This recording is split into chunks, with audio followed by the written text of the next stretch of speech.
नमस्कार दोस्तों, आपका स्वागत है हमारी मोटिवेशनल स्टोरी में। सब्र का फल मीठा होता है। तो दोस्तों, आपने इस मुहावरे को ज़रूर सुना होगा। तो चलिए आज हम इस कहानी में जानते हैं कि क्या होता है। इस कहानी में बताया गया है कि तारों को कैसे ईर्ष्या का भाव उत्पन्न होता है और श्री नारद मुनि उनको कैसे इस मुहावरे का अर्थ समझाते हैं। यह अत्यधिक सुंदर और प्रेरणादायक कहानी है। जब सूरज अस्त हो रहा था तो हल्की हल्की संध्या से उत्पन्न हो रही थी और चारों तरफ शांत वातावरण जैसा एक अंधेरा सा छा रहा था। सभी जीव जंतु पशु पक्षी अपने निवास स्थान पर जाने लगे और हल्की हल्की हवा चलने लगी।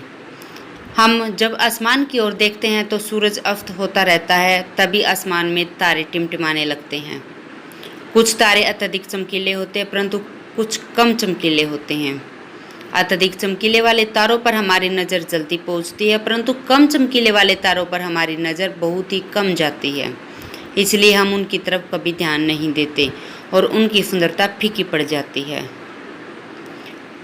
उन सब में एक ऐसा तारा होता है जो अधिक चमकीला होता है, जिसके आने से पूरा आसमान जगमगा जाता है।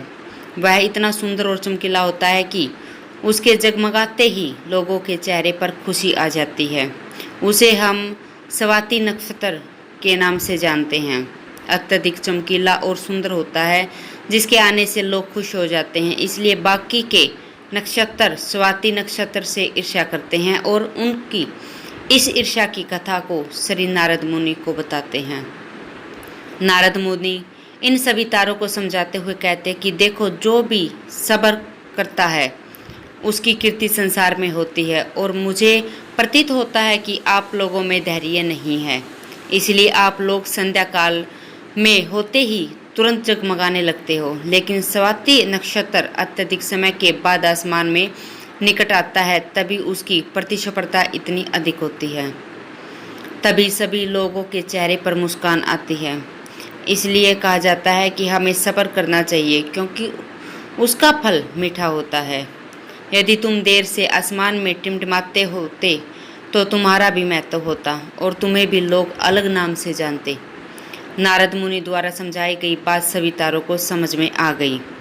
सब्र का फल मीठा होता है, यह बात हम सब जानते हैं और इसे हम लोगों ने महसूस भी किया है।